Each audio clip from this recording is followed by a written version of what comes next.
Her true story from Massachusetts. My daughter sent me packing. Her husband didn't want an extra mouth, so I bought their apartment complex and doubled the rent. They thought I was powerless. I made them pay more than just rent. I stood at the front door, my arms wrapped tightly around the handle of my suitcase that I had packed only minutes ago, my heart pounding so hard I thought it might crack my ribs. The sky outside was overcast, gray clouds rumbling with distant thunder, as if to mock the turmoil churning within me. My daughter's voice cut through the heavy silence like broken glass. No more allowance to support you, Mom. No more free meals. No more emotional baggage. If you can't pay your way, you can just leave. She spat the words as if each one had been polished to sting. Her voice teetered between icy contempt and hollow finality. Standing a few steps behind her was my son-in-law, his posture stiff, jaw set. We don't need the entanglement. We don't need another mouth to feed under our roof. We're done. The dismissal of 2 generations echoed around me, relentless and exact. I clutched the suitcase tighter. I had never heard cruelty like this from my own flesh and blood before. Shaking, I swallowed against the sudden lump in my throat. I blinked back tears, swallowed again to steady myself and force dignity into my voice. I didn't want to cry in front of them. I wanted to be strong, even if I felt like a shrinking shadow. In that moment, the suitcase became my shield and my defiance. I took in their faces. My daughter's eyes were cold, without hesitation or sorrow. My son-in-law shifted, avoiding even a glance in my direction. I couldn't find anything in them that made me feel loved in that instant, only rejection. And yet, even as they delivered that dismissal, bells tolled inside me louder than their words. I had poured my life into that home, saved, sacrificed, and supported. Hadn't I helped cover their mortgage when my son-in-law lost his job? Hadn't I covered the taxes on the building and put money in the maintenance fund every year?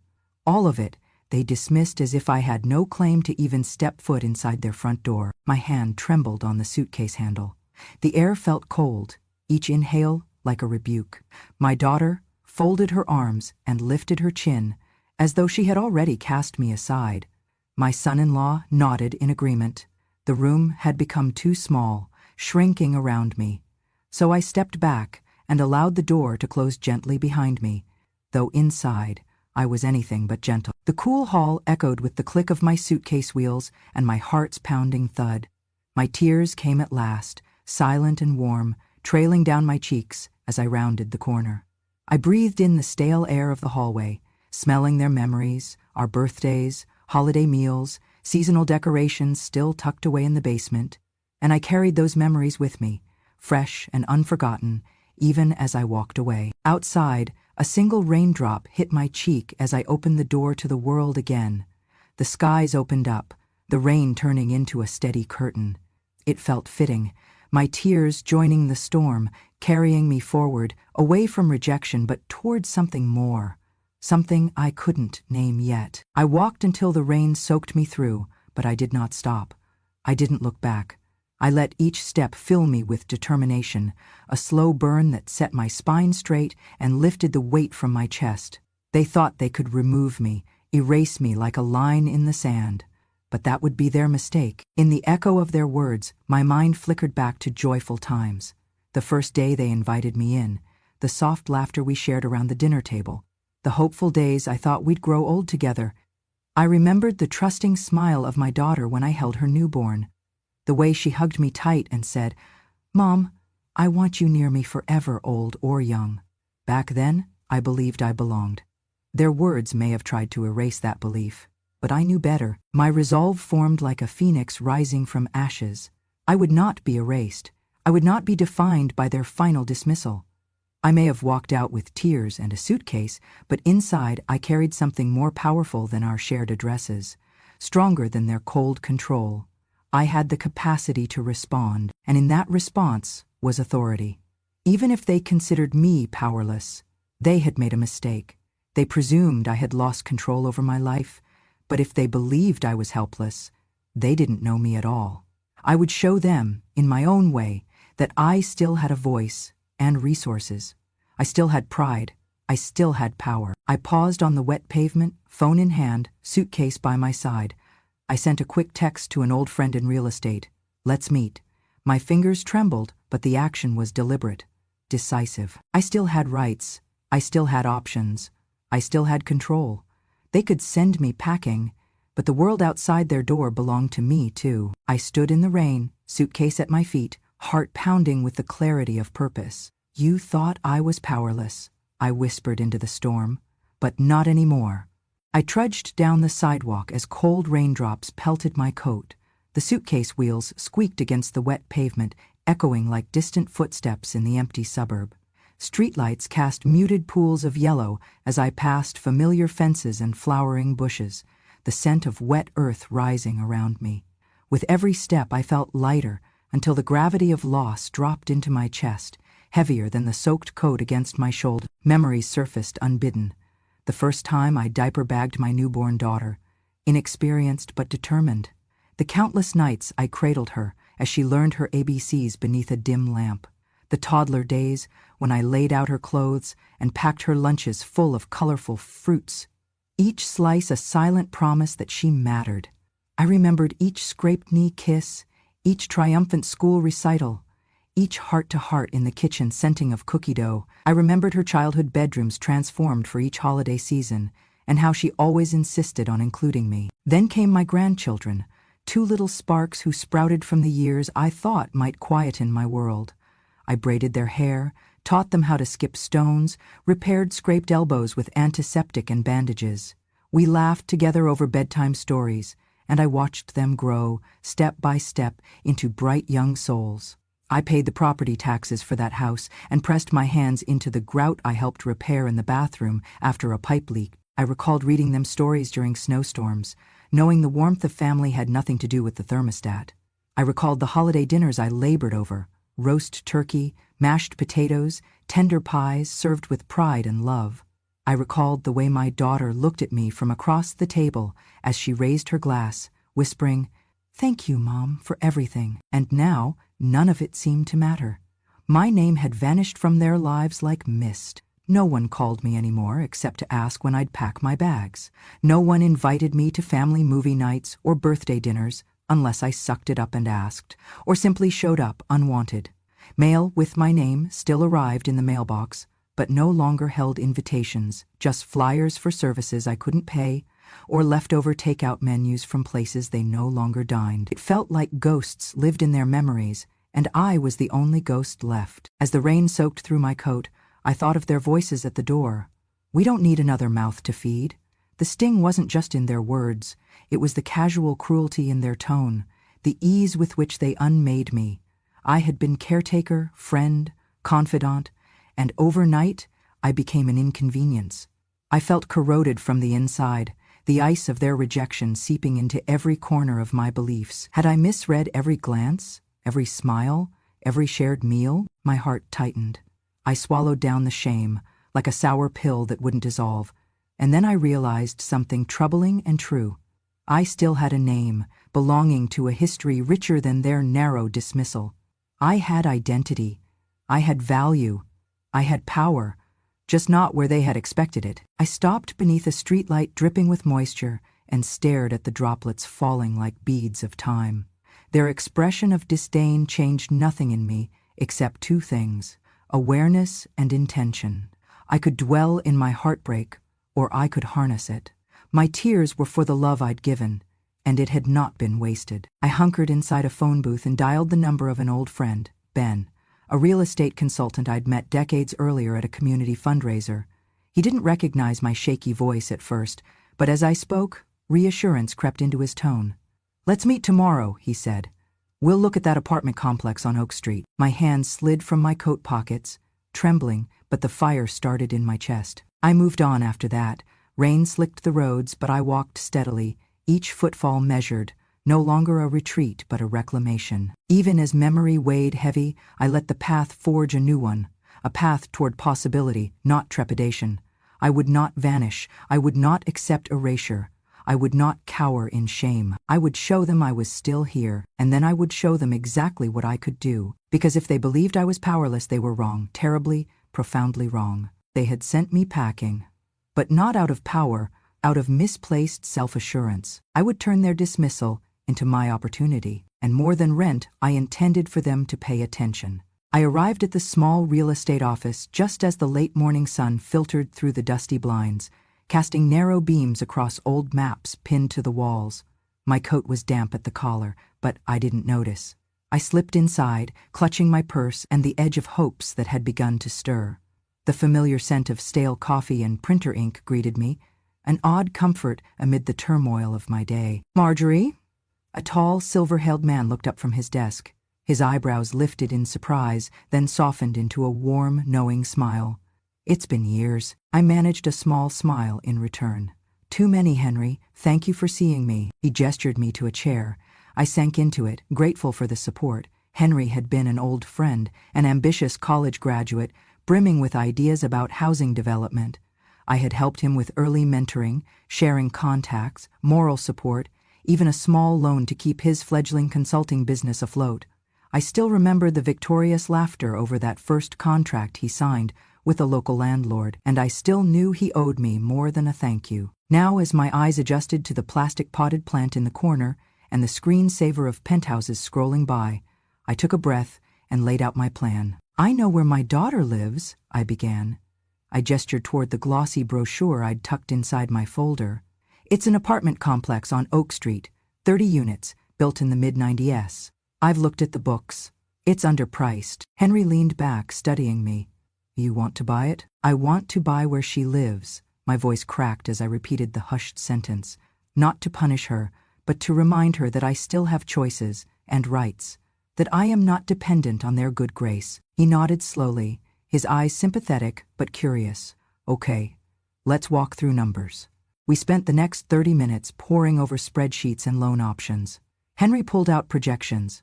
Purchase price, financing rates, projected rental income.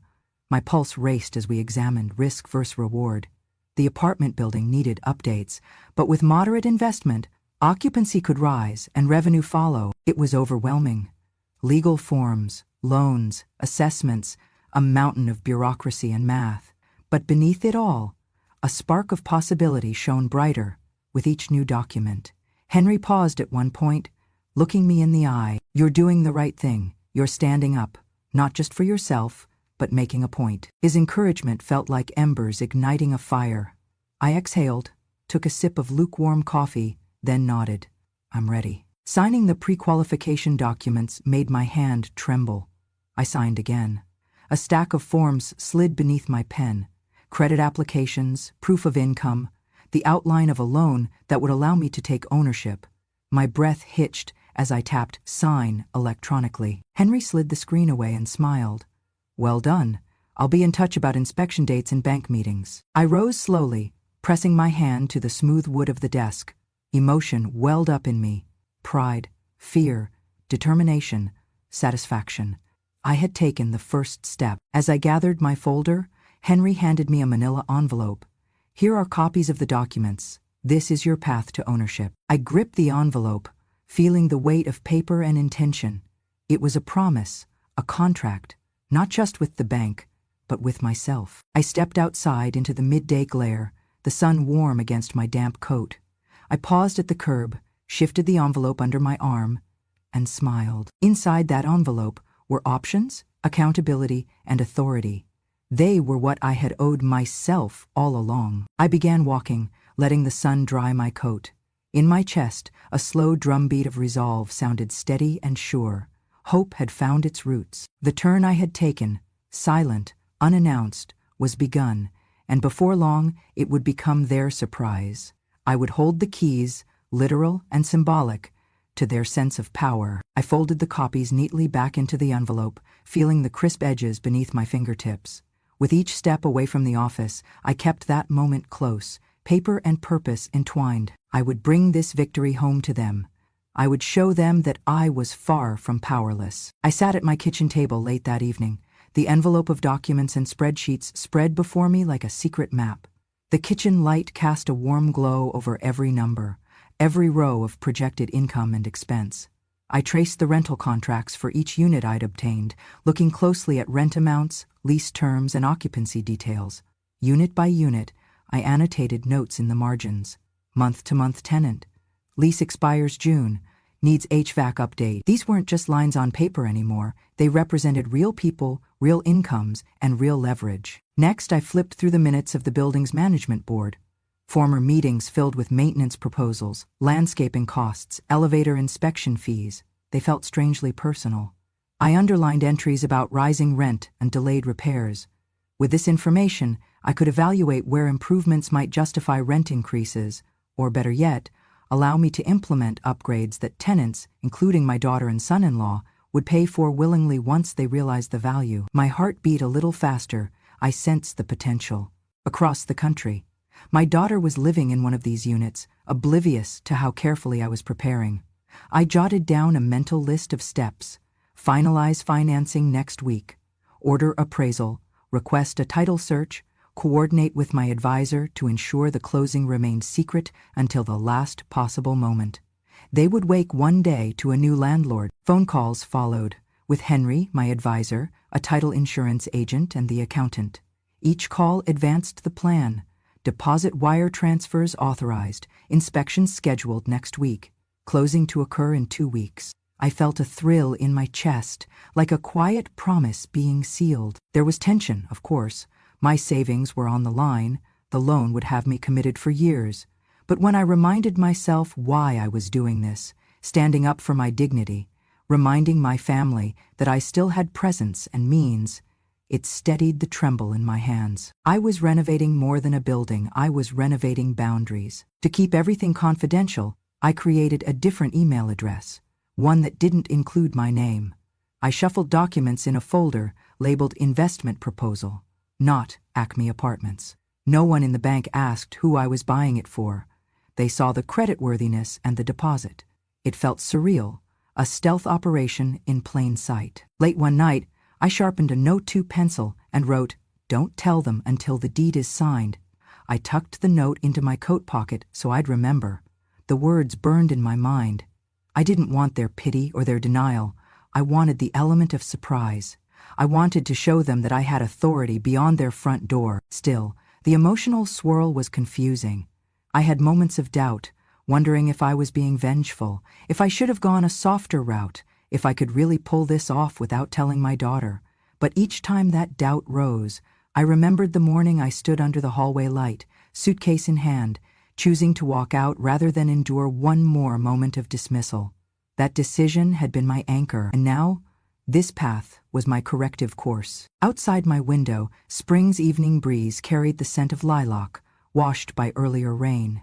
I pressed the page of rent-by-unit notes and closed the binder.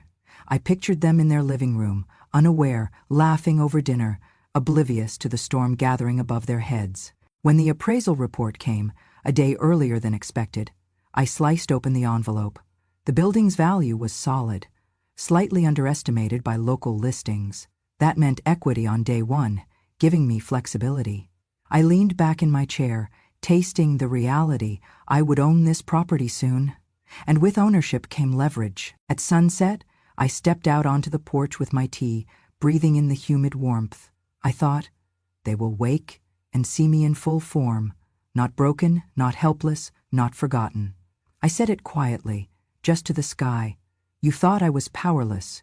You thought I had no say. Tomorrow you'll find out how wrong you were. The next morning, I signed the deposit forms, wired the final funds, and messaged Henry. We're live. He replied with a simple, "Congratulations, boss." I smiled at my reflection in the window. Yes, boss fit nicely. I folded the binder and stood, brushing past it to make coffee. No fanfare, no drama. I was executing a quiet revolution, measured in lease clauses and ledger lines. Fully prepared, I felt the nervous hum of anticipation. My heart pounded, not with fear, but with purpose. I had gathered the legal rights, financial backing, and emotional clarity needed to step forward. Walking into that plan was like stepping into my own backyard. I was home in purpose. The next stage, the signature stage, would reveal their surprise. But tonight, I rested in the satisfaction of preparation. After all, power is not just in owning property, it's in owning a direction, a decision, and a resolve to shape your world. And tomorrow, I would shape their world. I slid the purchase complete notification across the table to Henry, my advisor, as delay melted into disbelief. Across the document, in crisp type, were the words I'd hoped to see for weeks. Acquisition of Oak Street Apartments. Ownership transferred. My stomach fluttered. I reached for the nearby coffee cup, my hand steady only because my mind refused the tremor. "This is it," I said softly. "I no longer just live in their home. I own the building they live in." Henry smiled. He'd seen the look of steel in my eyes, but never doubted when I said, this wasn't about vengeance. It was about reclaiming dignity. We reviewed the memo's details quietly. Closing date, fund transfer confirmation, and legal authority granted. The balance was clear, the outcome undisputable. For 2 days I remained silent, letting the news settle like ripples in a still pond. I gathered what I needed: a small welcome to the new landlord memo for tenants, including routine updates and a brief introduction. It was polite, respectful, and neutral, just business. And then I scheduled the building's next board meeting, and on the invite list I made sure my daughter and her husband were there. They RSVP'd, no questions, confident they knew nothing of any transition. The evening of the meeting I slipped into the building's meeting room a few minutes early, under the guise of a leaseholder getting an apartment update. I sat in the back row, feet planted firmly, heart steady in anticipation. One by one tenants arrived. My daughter walked in with her husband. Carrying wine bottles to contribute, she gave me a quick nod. I returned a polite smile and sank into my seat. I watched the room buzz with small talk, leaks, lobby rugs, and whether the parking lot needed new lights. At the table's front sat Mr. Alvarez, the longtime property manager, and a few others. I looked around, all familiar faces, long-standing tenants who'd shared dinners, complaints, friendships. None expected tonight's reveal. As the manager droned on about coat closet extensions, I tapped the microphone. Heads turned, curious. The manager paused. Ms. Patterson?" he asked, gesturing for me. I stood and walked forward, each step crisp, purposeful. My voice carried calmly. "Thank you for organizing this meeting. I'd like to introduce myself properly. My name is Marjorie Thompson, and as of last week, I am the legal owner of Oak Street Apartments." A hush fell across the room. I could feel the tension tilt like dominoes tipped. My daughter's eyebrows shot up. Her husband's jaw clenched, his eyes sharp, trying to mask fear. Tenants murmured uneasily. The manager cleared his throat. "I was unaware this was in progress," he began. I raised a hand. "This morning, a few of you received my welcome letter. I want to clarify tonight that with ownership comes responsibility, and with that, changes." I paused. A glance across the table caught my daughter's breath tightening. "I've reviewed the building's financials. Rentals haven't been adjusted in over 5 years, despite increased maintenance costs. Going forward, the rent for each unit will double, effective 60 days from today. A written addendum will be delivered to each household." A collective gasp rippled. Some tenants paled, others felt betrayed. My daughter half stood, her face marbled with disbelief. "Well, she even managed. "Because this building and this community deserve to thrive," I replied evenly. "My family has been part of it. We've sacrificed, spent, kept it standing. My daughter and her husband have benefited without contributing. Now everyone will share in responsibility." I saw her face flush. She leaned forward. "Mom, that's insane. We can't afford." "But you will, or you will move," I said. "Choice rests with each household. But note, rent includes upkeep, parking, landscaping, real costs that have weighed heavily. It's the only way to preserve quality living." Silence returned. The room buzzed with whispers. I watched her husband lean in, nodding in agreement with me, or with the concept that cost had to match upkeep. Their eyes told a shifting story, entitlement giving way to reality. "We'll hold an open meeting in 2 weeks," I continued, "so any tenant can ask questions about rent breakdown, timelines, and if relocation assistance is available for those displaced. I aim for fairness, but not dependency." She opened her mouth. I held her gaze calmly. "We are done being asked to pay for their lifestyle with unpaid labor, unpaid living. We will all pay. We all own this community." With that, I sat back down. I felt the hum of electricity in the room. Not shock, not anger yet, but understanding that a new order had been established. My daughter stared at the annotated lease revisions I had prepared, her lips pressed thin. My heart pounded, not with triumph, but with quiet resolve. They had called me powerless, but now I held the title. The manager resumed. "Thank you, Ms. Thompson. We will vote on the proposed rent structure at the next session." The room stood in collective hush. I caught my daughter's eye. She looked like a child who had lost a spell to a stranger. I nodded once, gently, and gathered my papers. As I stood, I felt each step take me closer to justice and further from needing permission to live. The meeting adjourned. People filed out, subdued but no longer watching me. They recognized my position, and for the first time in a long while, I felt weight lift from my shoulders, because I had shown them I was not a guest in my life, not powerless, not dispensable, and absolutely still in control. I exited into the cool night air, feeling the wind in a different way, no longer rejection, but potential. I carried my papers carefully and my dignity, shadows long behind. I walked into the same meeting room, a week after announcing the rent increase, my folder under my arm and that quiet fire in my chest still burning. The room buzzed with cautious tension. Tenants whispered in low tones, and my daughter and son-in-law sat at the front row, faces pale like they'd seen a storm about to break. I didn't sit. I stood at the head of the table, the new landlord, not just their mother, and closed the folder with measured calm. "Thank you all for returning," I began. "Tonight, I'm here to finalize our amended lease addendum, which includes all the rent adjustments we announced last week. Before we begin, I'd like to address a clause I've added for my daughter and son-in-law specifically."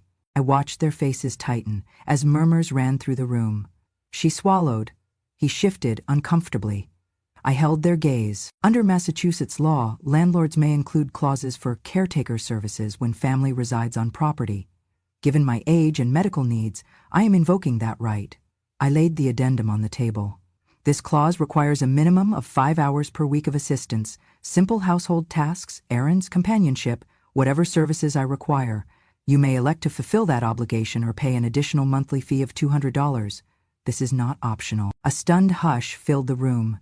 She looked at her husband, appalled. He rubbed his forehead. "You can't do that," she blurted. "That's extortion." "No," I interrupted softly. "That's responsibility. You refused to offer me a home. Now you're choosing to support me, fairly or pay for care. Either way, I am not asking for charity. I am exercising a legal right." Tension clenched the room like a vice. Tenants craned their necks, some whispering among themselves. I could feel the moral shift, empathy for the quiet, wronged grandmother shining through curiosity. "This town is filled with condos and landlords who treat caretaking as business," I continued. "I'm applying the same standard, settled law, equal human expectations." She opened her mouth, then closed it. He leaned forward, voice low. What if it's multiple hours? What explanation do we need to give?" "You document hours in a simple logbook. You make sure I stay fed, safe, and supported. The alternative is the fee. That will be added to your rent monthly. I will show receipts." That's it. References were exchanged. I affirmed, "I am serious. These obligations are direct consequences of your decision. There is no more room for unpaid heartstrings. Legally, morally, I'm owed better than emptiness." They glanced at each other, their posture slumping as resignation crept in. Tenants murmured. I waited. Silence lingered, heavy. Finally she cleared her throat. We'll do it. We'll sign." I nodded. I pulled each of them forward gently, her hand trembling as she took the pen. "Remember," I said quietly, though the words echoed, "this isn't punishment. It's accountability. You chose to treat me as an inconvenience. Now, you're choosing how you will remedy that." I handed them copies. On each sheet, a clear clause explained their options: care or cash. Then I addressed the room. "Each tenant has until next week to accept the new lease terms with rent adjustments. If you disagree, you must give notice." I let the expectation settle. Once signed, the rent and obligations will be enforceable. That's fair. That's just. Someone in the back cleared their throat. "We appreciate clarity, Ms. Thompson." Another tenant nodded. The new landlord stood quietly, dignity intact. I closed my folder, feeling the room shift. My daughter met my eye. her own shining with something like shame, but tempered with acceptance. She didn't smile, but it wasn't hostility anymore. I stood straight, voice firm. In this building, my building, there is no longer a false sense of family entitlement. We now all know what being a tenant means and what it doesn't. If this arrangement offends your expectations, the exit is simple. Pay the fee, do the hours, or leave. That is the respect I command. I saw several tenants straighten, a newfound respect in their eyes. Some scribbled into their notes, readying for signatures. The meeting lifted, but the atmosphere felt cleaner, like after a storm rinses away grime. When we adjourned, I walked out with grace. Outside, my daughter slipped her arm around my shoulder quietly and said, "I'm sorry, Mom." I looked ahead, calm. "Then let's get this signed." I paused at the door, feeling the weight of authority settle at my feet. I'd sent the message. Ownership meant more than rent, it meant respect. Justice had been served, not with chaos, but with clarity. Clause by clause. As I stepped onto the steps, the rain had stopped. Clouds parted. I squeezed the folder, smiled quietly to the sky, and knew I had reclaimed what had been taken. They thought property ownership couldn't protect me. I made them prove they were willing to treat me as a person, not just a provider. And in doing so, I showed them that sometimes the rent is more than money. It's dignity, depending on us all. I descended the stairs like a woman who had reset the balance of her life and left behind a lesson money can't buy, in a building that, for the first time, felt like justice. I stepped into the lobby later that evening, heading back to my apartment after that intense board meeting. But something made me stop in the hallway, just outside theirs. I heard voices, quiet at first, then growing. "Did you catch what she said?" one tenant whispered to another. "She's right," another replied. "I've been living here 10 years and never felt heard." A few doors down, I heard a soft sniffle followed by, "All that strength, and she's right. Respect is worth more than discounted rent." The murmurs spread like wildfire, tenants exchanging glances, holding back applause until the moment felt right. Then the soft rustle of clapping began, first a few hands, then more, crescendoing into a steady round of acknowledgement. I watched from the doorway as neighbors I barely knew began to gather. Some wiped tears from their cheeks. One woman murmured, "I thought I was alone," and another whispered, "I'm so glad she stood up." Inside their apartment, I could see through the glass door. My daughter stood by the table, her eyes red but not with resentment. She looked at me, tears in her gaze, and I felt a familiar ache bloom in my chest. I crossed the threshold. My daughter's husband stood near her silently. He said nothing, but I saw the tension leave his shoulders as understanding dawned. I held the plate of birthday cake I had brought earlier. The edge of the candlelight flickered across the frosting. I leaned close to my daughter and whispered, voice firm but soft, "You are still my daughter." She blinked, lips trembling, tears bright. I reached across the small coffee table and took her hand, warm and real. She pressed back. Tenants who had gathered at their doors, those whose lives I now help oversee, stood close enough to hear. They were silent witnesses, their support unwavering. My daughter looked at me, the room calm but full. She took a steadying breath and reached toward the cake. Together, with tenants as audience, we relit the birthday candle, and she blew it out. It was quiet but not empty. It was full of possibility. In that soft glow I felt something shift. Years of wrongs met with the light of presence, accountability, and love. My daughter's voice broke the hush. "Mom? Thank you." Her words weren't grand, but they carried weight. I nodded. "Happy birthday, sweetheart." She smiled, finally, easily, like the first breath after a long storm. Around us, the soft hum of voices, small nods, and the unspoken promise of community solidarity filled the hallway. For the first time since being cast away, I felt rooted, not just by lease or ownership, but by respect and recognition. And there, in that chorus of shared dignity, I realized that sometimes a building's tenants can become a family, and sometimes that family can redefine what a home really means. And as we all melted back into our spaces, some to their apartments, others to the night air, I carried that warmth with me, because I had reclaimed more than residence. I had reclaimed my name. Together we had witnessed a mother's power to transform rejection into belonging, brick by brick, heart by heart. End of SHS it. If you've ever been told you were too old to matter, too quiet to be heard, too gentle to stand strong, remember this. Sometimes the softest voice, the steady hand, the woman in the corner quietly observing it all, is the one holding the deeds to every assumption, every privilege, every place they thought they owned. And when respect is denied, when dismissal becomes routine, you don't wait for someone else's approval. You rewrite the rules on your own terms. I want to thank you from the bottom of my heart for joining me on this journey, this walk through the shadows of rejection, the halls of betrayal, and finally into the bright room of reclaimed dignity.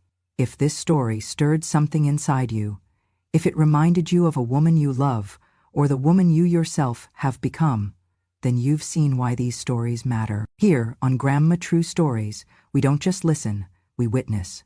We feel each plate pushed aside, every suitcase packed, each bill signed, every quiet determination. We understand the invisible hours of sacrifice, the meals served without thanks, the boxes of memories tucked away while others found comfort.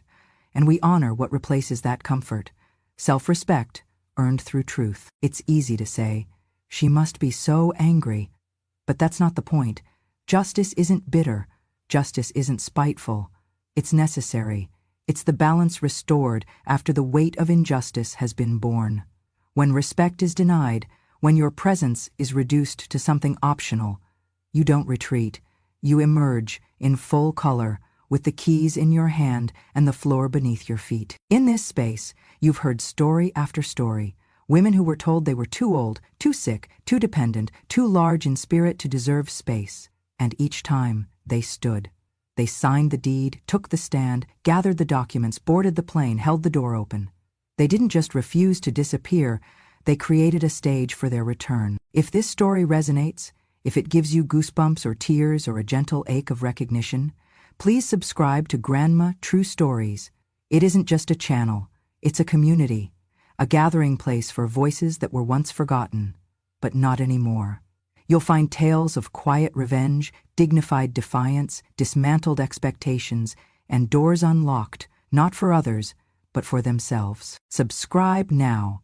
Join the women who dared to say, "No more waiting," the women who renamed their lives, the women who carved dignity from silence and drew lines in their own names, signed and sealed them. Because remember, silence isn't weakness, it's the hush before the world shifts. And justice? It doesn't come with a timeline. It comes with conviction, with intention, with the understanding that sometimes revenge isn't about payback. That's petty. True revenge, the kind that builds, is about living life fully, unapologetically, on your own terms. Your story matters. Their story matters. And mine? Well, mine is still living, and still unfolding one strong day at a time. Subscribe to Grandma True Stories, where every story is a testament, every voice unforgettable, and every grandmother a quiet architect of her own destiny. Revenge has no expiration date, and so our stories continue, loud in their truth, gentle in their power, enduring in their message. Thank you for being here.